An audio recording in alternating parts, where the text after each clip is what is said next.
Hello, hello, hello, and welcome to the Enricher Business Podcast. I am super excited. This show, we have someone who is going to help us understand beyond strategy and into the soul of business and building a business that truly works for you. Today, we have a guest that has helped many entrepreneurs, coaches, consultants, and thought leaders in over 70 countries unlock income, impact, and joy into their businesses. She is a award-winning business strategist, a best-selling author, a corporate trainer with over 1 million video views, and the architect of programs that have generated millions of dollars in revenue for her clients. But what sets her apart isn't just the results, it's the heart. She believes you can manifest money, time, and joy. And she's built an entire methodology around this and proving it. So please help me welcome Mrs. Tina Brinkley Potts to the Enricher Business Circle podcast. Tina, welcome. Thank you. Thank you so much for having me. And thank you for being a guest. So, Tina, the very big part, the beginning part of the show, one of the biggest things we do is just dive straight in. So, we know that before the millions of views, the 70 countries, before the best selling author books, who were you and what was the turning point that really put you on the path that you're currently on? Oh, wow. That's such a good question. Um, so I'm going to say, before I became an entrepreneur, I Mhm. literally worked for somebody else. Okay. And I took that company public. I did all the due diligence to take that company public. Wow. And then I was working for another family because that was an Italian family owned business. And they Mhm. actually, when went public and now it's a publicly held, they said, "Hey, we have some friends who really need you." And so they literally got me my next job. Um, and the funny part is that from there, my mother kept getting sick. She had a Mhm. stroke and then she had two heart attacks. And, my mom picked up my kid, like my kids were younger then. My mom picked my kids up from school. She did their extracurricular activities. So, like, me being able to work 80 hours a week, because that's really what it took to do the things that I was doing, I Mhm. couldn't do that anymore. I made that choice. I tried caregivers, and my mom was a special kind of person, right? Like she wasn't easy, like a caregiver, she wasn't having it. You know what I mean? Like there was just a lot of things. And so I just said, you know what? People before money. This is my mom. My Right. dad passed away when I was 22. So there was no way that I was going to just allow her health to go down and not step in. So I stopped working and was with her, and savings dried up, stuff started, you know how it goes, you're not working, like no income coming in, but money was going out. It So started getting funny. yeah, my money started getting funny. And at that point, I had to think about, okay, what am I going to do? And it was really, in my mind, it was God, because people were always calling, getting advice. The Mhm. people I worked for were always calling, getting advice. And so one person called me and said, "Hey, I need a telephone system installed for our church. What would you do? Because we have this building over here, and then there's going to be another building." And so I told him what to do. And then he called back and was like, "Well, why should we pay somebody else to do it when you could do it?" And I Mhm. was like, "I can't, I'm home with my mom and blah, blah, blah, blah, blah." He said, "I didn't say you had to come during the day. You can do it whenever, if you got to do it on the weekend or whatever." And that made a light bulb go off. It Mhm. made a real big light bulb go off, because then I started thinking, well, wait a minute. I got a lot of skills that I don't necessarily have to use in one structured way. So Right. how am I going to make this work? And that was the beginning. I love it, and I definitely understand because my grandmother was that person that was similar to your mom for me because my grandmother raised me, And I would tell you, Ida Mae would not let any stranger come into her house, and could barely get onto the screened in porch. And so I definitely understand it. And then even with the money part, I know my CPA, sometimes when we have our team meetings, she probably hate to see me coming when it comes to scaling the business, because she'd be like, "Oh, well, I don't think we have enough funds for that." And I was like, "We're gonna do it anyway." Yeah. And and and for me, I have just found that, like you, God, when it's something that I know that is for me, even if right now I don't see the means to get it done, God always send the right thing at the right time so that I can actually accomplish that goal. And I just had to learn to not put limitations on myself by what is seen, and to look past that and look more on the unseen. Oh, I love that. If I were to say anything about my life, I would say two things. The first thing I would say is, for the average person looking in, Mhm. a lot of times the things that I would do would not make sense to people.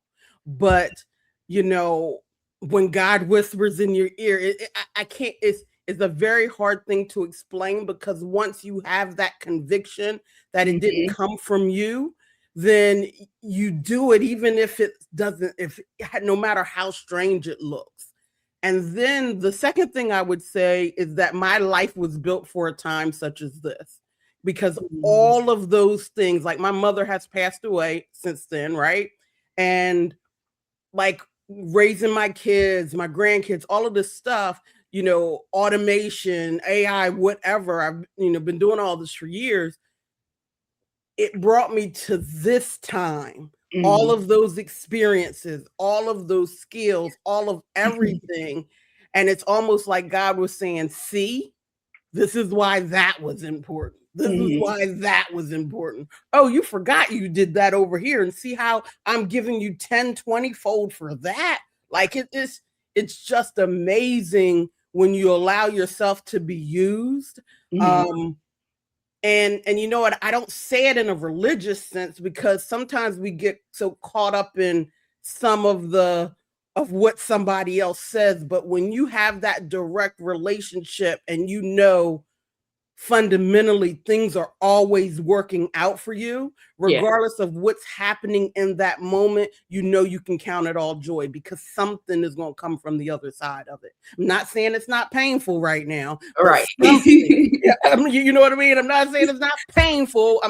I'm not even trying to make it like that pain is going to go away, but Mhm. it's something on the other side of that you get to look forward to. And I love that, because for me, what I hear you saying the whole time you're speaking is basically the book of Esther. And it's like that's a book that I make sure I read through it every quarter in fullness, mainly because I feel that there is an inkling there that tells me sometimes I want to move forward on things ahead of time, but I have to wait until the time that's provided. So it kind of helps me to know that I have to go through a process of things, of preparation, to get me to the time that's needed. So I definitely hear that, and knowing that you're going to have some tough times, and you're going to get persecuted and looks eyed, and people are going to talk behind your back in this process and judge you and question what you're doing. But knowing that when that time comes, that's your aha moment, and you can count the joy that you didn't give up because of the naysayers. Oh my Which goodness, yes. which makes me want to dive more into your methodology and the approach that you really do for the work that you do. Like, I guess, like, in a world full of done for you services, in a world of now that's transitioning to, oh, let's lean on AI. Why was it important to you that your clients' superpowers stay front and center? Because if you keep your superpowers front and center, AI can't replace you. That's Mm, straight up. I love that. Uh, I have been in. automation and Mhm. AI for more than 20 years. So where most people are thinking AI is new, it's not new. Used Right. to be called machine learning. That's number one. And automation has definitely been around for a long time. And I've been doing that again for almost 2 decades. And so when I think about my knowledge or your knowledge and what makes you powerful, what makes you powerful is not just the wisdom and the education that you have. It Mhm. is your experiences. It is how you applied it. It is all of that. And AI can't replace that no matter what anybody says. Another thing, AI will lie to you. What Yes. what they call it is they call it hallucinations. AI hallucinates. Okay. AI lies. That is a scientific term that they use to soften the blow. But the worst part about and listen to me, I am a technology geek. I love AI. So I'm not saying like artificial intelligence doesn't benefit me every single day, Mhm. but I put it in its place and I have discernment. And because if you don't, AI will take you completely down the wrong path. It will Mhm. tell you things that are not true and say it with such profound clarity that In you believe authority. it, and authority that you believe it. And that is causing problems for a lot of people. So I just know that if I get you to lean more on you and what Mhm. you already know and amplify that superpower, you're going to attract the right clients. You're going to Mhm. attract the right circumstances. And you and then you don't have to feel like you got to take whatever is being Given. position to you that ain't good for you either. So, Mhm. like, do you know how good it feels to be able to look at something and go, no, no, no, I ain't doing that? Right. Like, there are some people who go, I gotta do it because I need that money. Don't want to be in that position. And so by me figuring out what your superpowers are, taking those superpowers and then putting it into a structured system and then amplifying it with automation and AI, Mhm. then now you're building something sustainable that goes on after you, that goes on around you. That's a different story. I definitely love the fact that you mentioned that because there has been so many use cases where people have been using AI the wrong way that has basically bit them in the butt, and people are losing money daily because they're using AI the wrong way. And the hallucination part is real. That's why one of my biggest things I tell people is that you have to learn to think critically when using AI. You have to make sure you're verifying things when you're using AI. Don't be like the lawyer who used it to help him write a brief and then they hallucinated a fake case and he basically lost his license. Mhm. Um, so you just have to make sure you verify the resources that are being pulled forward, but Mhm. then also make sure that you're not just telling AI what to do in your prompts, but also making sure AI fully understands you because it's all about predictability when it comes to it. And it's basically taking making predictions off of the words that you're giving it. And a Mhm. lot of people don't understand that's why you have tokens because those words are broken down into sparse or as little sub words to actually Mhm. predict an outcome for you, where you should have AI more so asking you questions so it can learn from you to actually shape what it is you're trying to push out. And instead of being in a copy paste world or popcorn world that I like to say people have shifted to because they want instant results and that's what they're trying to use and leverage AI for. Mm. Oh my God, yes. Um, One of the things, like if I think about people who are using AI for their content, Mhm. right? Some platforms, right? We don't even have to get specific in which ones because each one have a different slant. Right. Okay. So there's one particular one that has been designed, and these are biases, whether anybody knows it or not. And I'm not going to get into deep biases like gender inequality or racial. I'm just going to leave the biases very simple. So Mhm. one of them has a bias where the most important thing for it to do is be agreeable. So if you said the sky was purple, It's gonna say the sky is purple. I can see why you think that. And let me support, like, so for me, one of the things I did when I started using AI is I uploaded a lot of my posts and stuff long before AI. I trained how AI was going to work for me. I put Mhm. my books in there. I upload transcripts of videos, like a lot of the videos that I had. I wanted it to know how to support me. Like when I look at some people's content today, I can instantly tell whether or not AI wrote it or not. Right. 99% of the time. And I can instantly tell if that person is actually getting any benefit from it. Because most of the time, there's passive language built in that is keeping you from impressing anyone. It's just, as AI, one of AI's favorite words right now, it's just noise. And then you also see journey, landscape, odyssey. Clarity. Oh my God, there's so many words. I call it AI speak when I'm talking to AI. Okay, let's go through and see what is AI speaking here before we do anything else. And like on some Mhm. platforms, you should never accept the first output that AI gives you when you ask the question. Right. So But for me, I believe that regardless of what platform you're on, you should never accept the first output. oh, true that. Because for me, like when I'm using it, and which is part of my critical thinking model that I teach, I always ask AI, what is your confidence level of understanding what I asked you?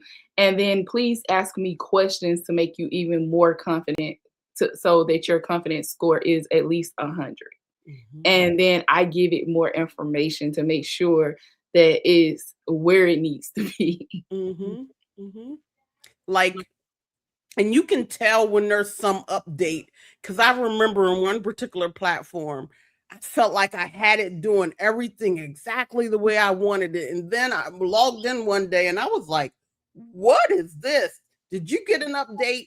Tell me what happened in the update so I know how to fix so I can get to where I want to go. No, I hate to say it, but I'm assuming that platform is ChatGPT. And they part of it was that a lot of people were saying that AI was agreeing with people so much. So they did an update where AI wasn't as nice and agreeable. And when they did that update, it messed up a whole lot of people's prompting and training that they had previously did with a lot of their chats and their bots that were created. Mhm. Yeah, but yeah. but Like, this is the thing. I would always say because it's all regardless if we're training and we're prompting, it's all about predictability. Even though we're uploading our information in there, you should always go back in and retrain it to make mhm, sure that those elements of hallucination isn't there. mhm.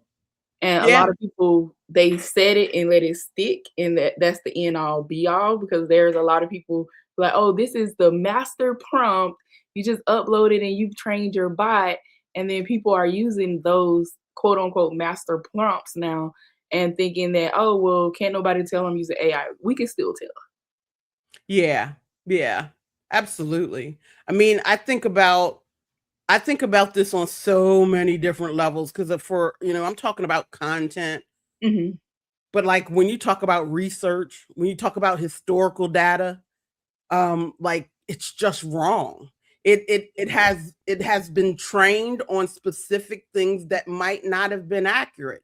Like for Mhm. instance, and even right now, chat, if you are trying to ask chat Gemini things that it doesn't want to talk about. because a lot of people are using it as a search engine. Mm-hmm. And so if you're using it as a search engine and Mm-hmm. you're picking one of the big stories of the day, and it happens to be something that the owners of that platform don't want to talk about, it will give you hallucinations. Or it will tell you that it can't do it. It'll say that it can't. Oh, I can't answer that right now, or Yeah. something like that. Yep, absolutely.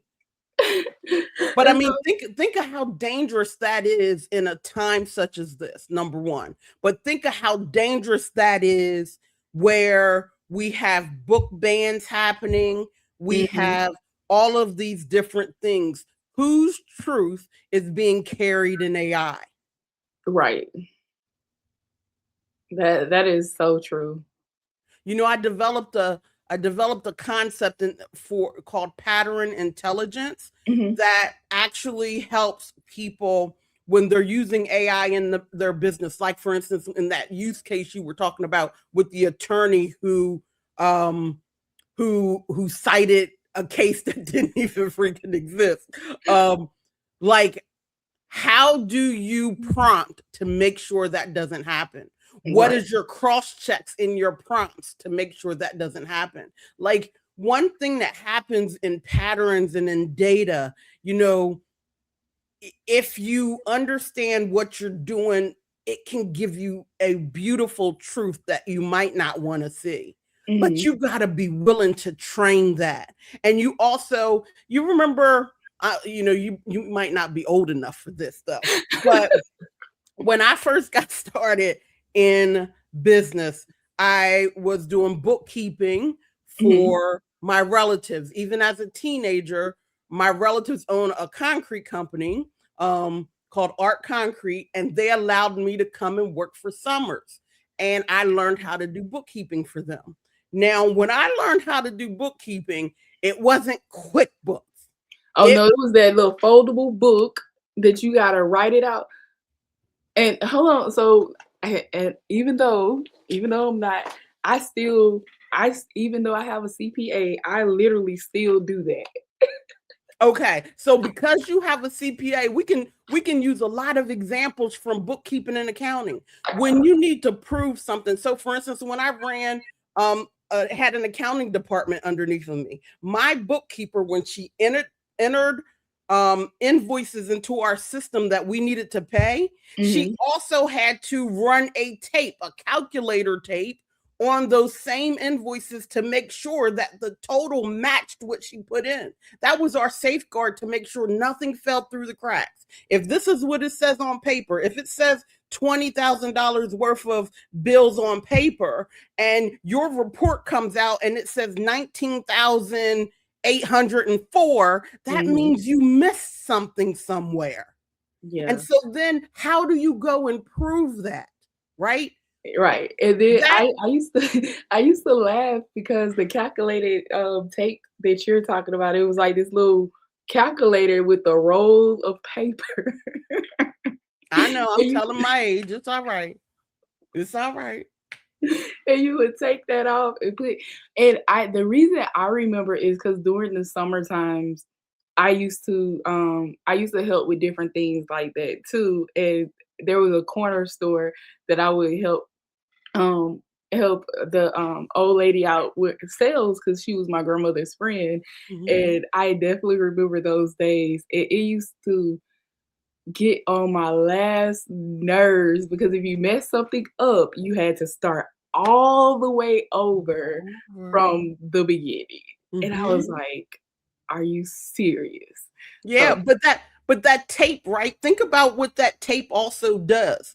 You could literally take the bill and go, okay, this one was 1,000, click. This one was 625, click. This yeah. one was 200 or whatever. Oh, I inverted the number. I put in the system $210 when it was 201.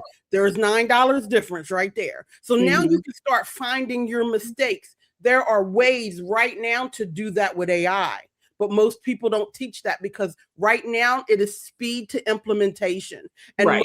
And right now, the more people that use it, the better it's training these systems, but it's training them in false data. Because if you don't know when it's hallucinating, you're helping perpetuate the nonsense. Right. And that is definitely true. And even with that, like people don't realize that that was even a earlier form of AI. Like when we were in school and using Scantron machines and they were doing the test, that was a form of AI. Mhm. So we've been using it for a long time and just don't realize that we Don't were really- using a form of it. Yes, yes. AI has been around for a long, long time. And so it just sounds scary now because knowledge workers are what it's going are who it's going to impact the most. Hmm. Eventually, it's going to impact skilled workers or retail workers or whatever, because all of that is going to be replaced. But that's not all happening now. They got a lot of stuff in development to make that happen. But right now, if you talk about human resources, they can say I got an app for that.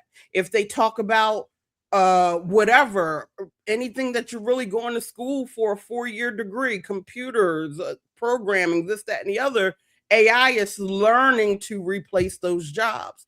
Hmm. But if you are someone who stands in your superpower and you have that skill, you won't be one of them that'll be replaced. You'll be one of them that they want to license your knowledge to help Right. put it in there. You'll be one that they'll say, hey, we want you to be in charge of all of our AI.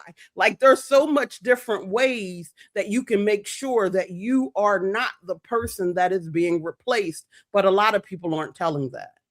Right. And that's my biggest thing of why I created my critical thinking model is because if you're able to think critically successfully with AI, there's no way you can be replaced Yes. because you're not allowing it to take over you. You're controlling it through the whole process. Yes.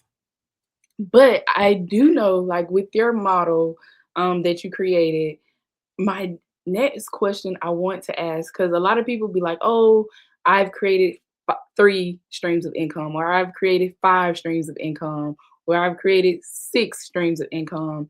You've helped people to basically implement 18 different streams of income, Yes. and the numbers stop a number of stops that people have in their tracks.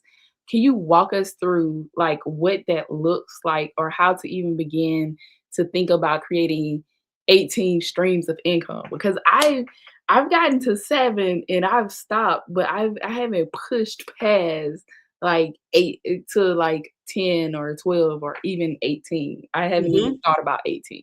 From your intellectual property. Okay, so I can't rattle all 18 off on my head, but Mhm, like I'll give you some examples in my life. So first and foremost, I do consulting, right? mhm. So and consulting and coaching aren't the same, right? Right. So consulting and coaching, two different things. So consulting, I might be doing done for you services, right? I could Mhm, be licensing out my knowledge. I'll give you a prime example. I used to own a home healthcare company. I had 40 employees at one point in time. So remember when I was saying God built me for a time such as this? Like when I closed that home care company, I was heartbroken. Okay. I was at this crossroads where I felt like, okay, what am I going to do? mhm. Now, I didn't want to sell it. So I closed it. But either way, years later, I had somebody come and ask me, can you help me with some automation for my home care business? I Mm, helped that person automate their home care business, and now I'm licensing that system. It's a whole nother income stream that I don't right. even touch anymore. I don't touch home care, but I spent so much time in it that now my thought processes, the way I grew my company, the way I trained my employees, the way I worked with the leads that came in, all of that's being licensed. That's an income stream. Mhm. Software. I have software that I have put my intellectual property in. Like if it's somebody like me that has expertise and they're trying to grow their audience or they want to sell or whatever. A lot of times when you go and buy a CRM, most people use less than 10% of that CRM. Right.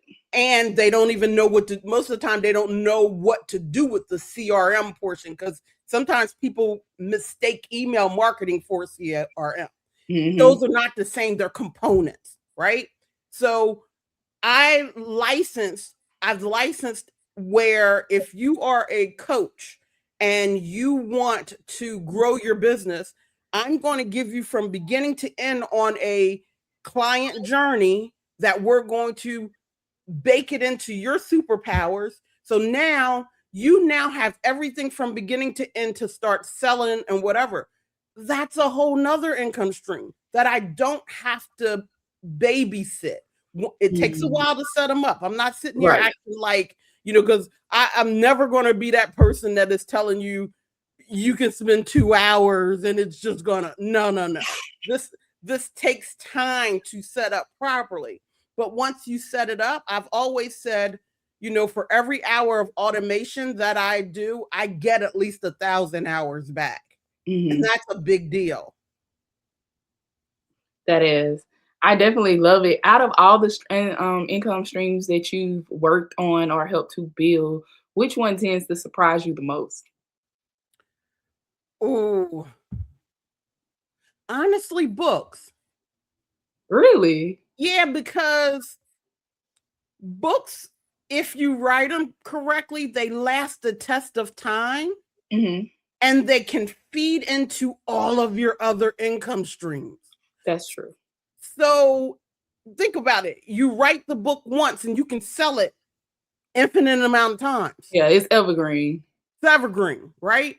But once somebody reads your book or sees you as that authority, now they're going, okay, wait a minute, what else do they have? Or let me go deep dive. Let's move up to the next thing. And for me, a book is one of the easiest ways, because a lot of times people can come to you and be like, oh, I just want to have a strategy session with you. I want to pick your brain. Have you read my book yet?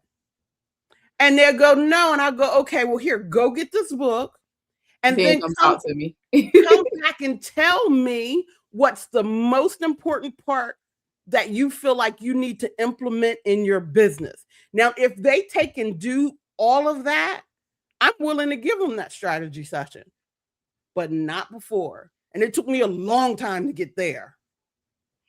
I had this I got this mug that says to pick my brain, it accepts, and then it has Cash App, it has Cash App, Apple Pay, Google Pay, and all of that on it. And I literally got that cup to get myself out of that free 99 mode.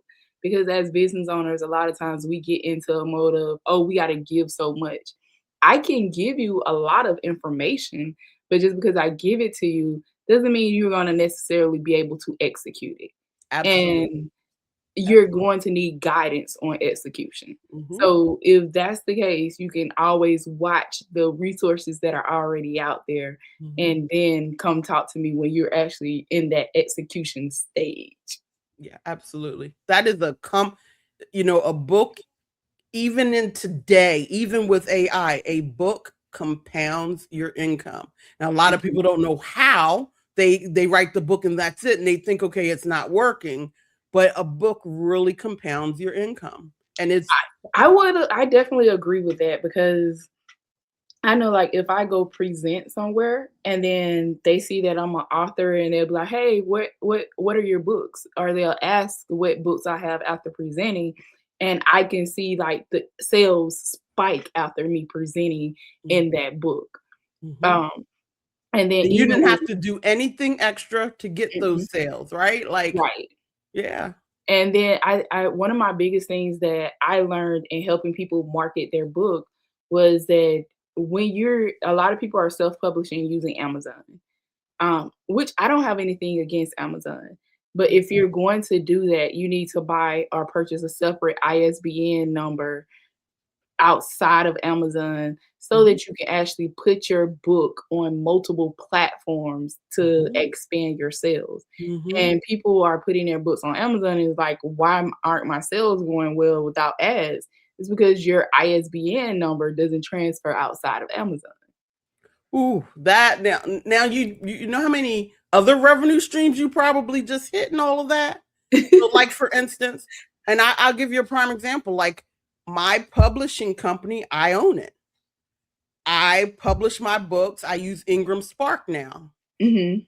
to publish my books. I buy my ISBNs from Bunker or whatever they're called, and all of my ISBNs are, then I when I do a new book, I go into them, say, "Oh, this is the one I'm going to use." And I literally do that. But when you think about that, now you're talking about publisher royalties. Mhm. So then now you get to different levels of income that way too. A lot of people don't know it. And Multiple platforms just and by I doing think it. I think the weird part that you're saying it, I'm sitting here thinking about it now. If I look at it from that perspective, I have multiple more than 7 streams of income, but I never like categorize it as its own stream of income. Mhm. How do you package your intellectual property and it makes money without you? How Mm. many ways can you do that? Ooh. Let's see. I have a lot. I have my summits. I do 2 a year, and then they have like VIP packages Mhm. that come along with them. So I have my mhm. retreats, events, Right. that's a category, yeah. I have my webinars that transition into people going to purchase courses or leads to the book as well. I have my consulting. I also have my coaching program. I have my speaking engagements as well. And then, of course, I do have my books and then my marketing agency. Mhm. So, yeah. So, like, so yeah, so when you take and you think of all of them, if you add on licensing on top of that, right? How do So you I am in the process of doing licensing. I'm getting it trademarked right now, so that's why I haven't fully added it as a stream of income. Yeah. So I do have something that I will start licensing Mhm. very soon. And then we have our CRM service that we offer through our marketing agency that's like our monthly reoccurring. So yeah, it's past that. Right. So when you think about it, you're implementing a lot of different ways and and sometimes, I mean, think of just simply affiliate marketing. Yeah. Like affiliate marketing, a lot of people don't like to I'm not asking you to go find products. I don't do it that way. Mm-mm. The products I use though, I am more than happy if they're giving if there's a decent commission to be earned, I can do a video and literally get affiliate commissions that way. I get brand deals. Now, I don't consider myself an influencer, but I Right. get brand deals because for as long as I've been in software and SaaS and all of that kind of stuff, if I'm presenting a product, um, they know that people are listening to me for that. So that's another thing, brand deals, your content online, if you've monetized it or not. And Mhm. I'm talking about the platforms itself now. Are the platforms itself paying you? Right. That's another revenue stream. Unfortunately, most people, that's the only one they know if they're in the influencer model, is trying to get the platform. So they need to learn some of the other ones. But Yeah. yeah, there's just so many different ways. Yeah, 'cause I definitely didn't think about it that way and think about that number. I always be like, "Oh, I got at least 7." And thinking about it now, I definitely have more than 7, which Mhm. makes me wanna ask you this. When you're helping clients produce their revenue, what separates those who get extraordinary results versus those who struggle to gain traction? Because like I'm sitting here and I just realized that I put like limitations on where I was, even though I had exceeded that limitation. So what would you say? What would be the difference Oh, between the 2? there's so many ways to answer this. So the first way I'm going to answer it is from a client perspective. Okay. Um, Most of the clients that I've worked with would fall in 2 buckets. The first one is Mhm. the influencer version. So when I'm saying influencer, I'm talking about people who build a large audience, um, and they're expecting that that audience is going to get them paid. So to me, musicians fall in that audience. I manage a few artists, okay? Mhm. So for me, the biggest problem they have is they think that when it goes viral, that that is going to translate into money. Like, Mm. or that content, when that content pays you, yeah, sometimes it can be a nice sum of money, but you're still leaving so much on the table. You own an audience and you haven't sent them through a conversion cycle. So if I were going to say a limitation, that would be the that's one of the biggest limitations, right? Now, if I wanted to talk about the ones who excel and do very well, they're going to be the ones that understood and believed when I said we're going to build the whole client journey. We're going to say this is how we want them to move, and we're going Mhm. to measure every step of the way so that if something isn't performing well, we can pull out just that piece and replace it or tweak it or whatever. And then until we optimize, because Mm. most people, when they're thinking of their business, the only number they know is money. Right. I'm not making enough money. And I want to know it from a different perspective. How much traffic do you have? Whether we're talking an online business or a traditional brick and mortar. How many people Mhm. are walking through your door? How many people are calling you? If your main way of getting business is over the phone, how many times that phone ring a day? Like those are the things I want to know. If you can't tell me that, then you're not being serious about what you're doing. Right. And So, I definitely agree. For our agency, we have a KPI spreadsheet where you're supposed to be tracking that daily, and then we look at that to kind of base our recommendations off of the KPIs that you report. yeah. And I know you mentioned that a lot of people are looking at the dollar sign.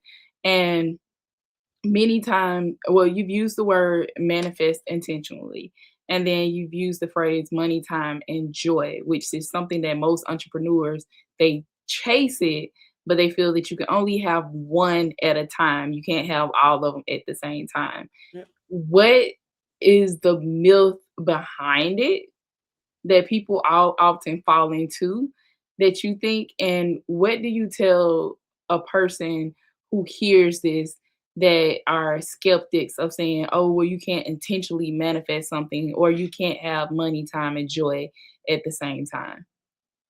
Ooh, that's a really good question. So I'm still going to say about the measurement part. You still Mhm. need to measure things, right? Like at the end of the day, money, as Reverend Ike used to say, um, you know, you have to have a love affair with the things that you're trying to attract. Mhm. Because if inside of you, you are always upset, your gut clenches, that's your reaction to money. And so that reaction is going to keep calling forth things in your Mhm. life.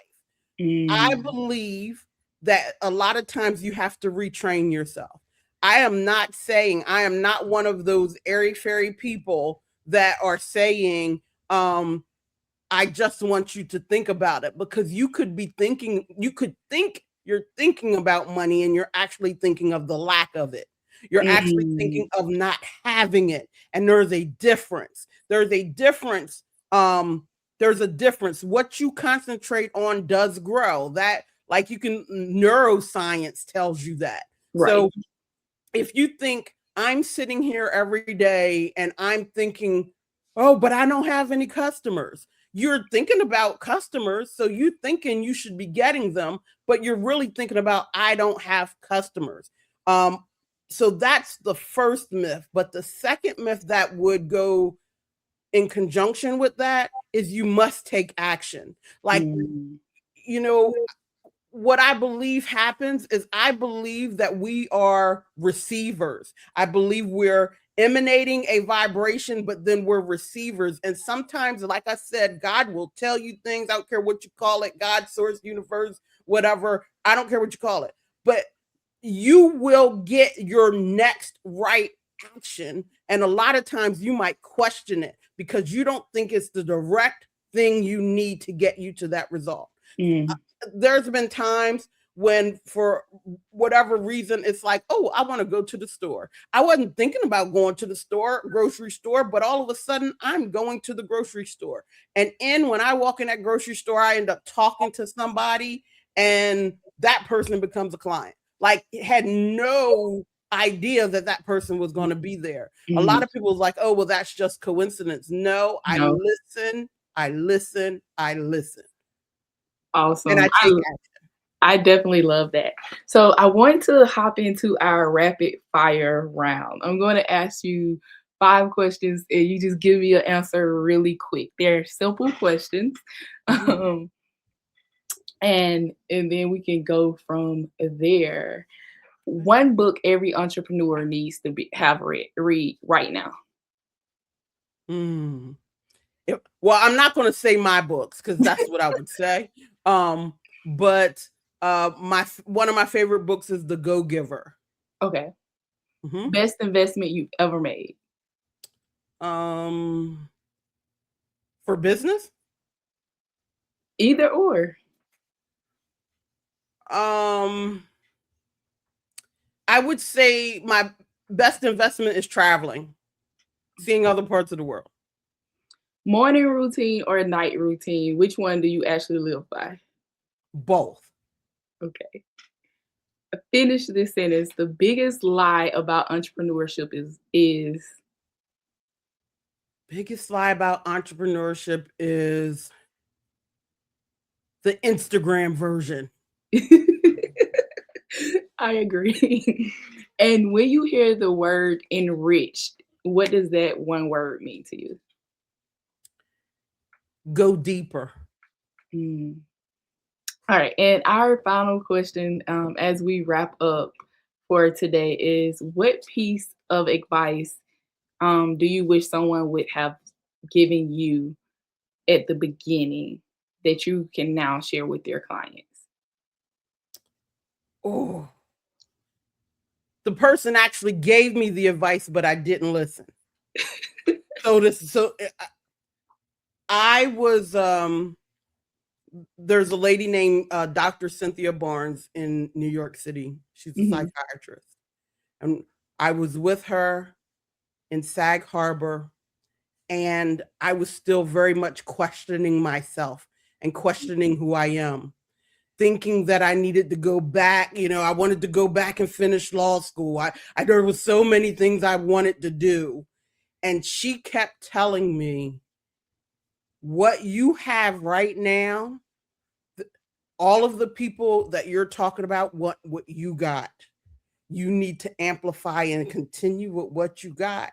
Mhm. And it took me years, like, because of how I got there. Remember, I'm telling you, my mom got sick, had 2 strokes, you know what I mean? Had the stroke and 2 heart attacks. Like, all of those things happened. So I I didn't appreciate it as much. Mm. So it was kind of like, okay, but the way that I came about, it just felt like there needed to be more when it didn't. I just needed to amplify it. And she kept telling me that every time we met, every time I was in her presence, she would say the same thing. And I didn't pay attention, Oh, wow. or I didn't take it to heart. I paid attention, but I should have applied it. Wow. Well, Tina, this conversation has been everything. It's been practical, it's been powerful, and it's been full of truth and realistic. But before we wrap up, can you tell our listeners where they can find you, who you work with, and how can they really just step into your world? Absolutely. So I am Tina Brinkley Potts on every single platform. So you put my name in, you can connect with me. My website is tinabrinkleypotts.com. I Awesome. Yeah, I work with people who are tired of the rat race. They want to build their life and their business around their intellectual property. They want to be fulfilled, knowing who they are and everything that they've been through, the successes and the losses, can actually be monetized. And so that's who I work with. Awesome. And to everyone listening, if today's episode stirred something inside of you, that is not an accident. Tina just proved that the path to money, time, and joy isn't something that's a distant dream, but it's all about strategy. It's about a decision, and it starts today. So, thank you for being a part of the Richer Business Circle podcast. And if this episode added value to your life, please make sure you like, subscribe, leave a review, and share it with anyone who is ready to stop playing small. And until next time, keep enriching yourself.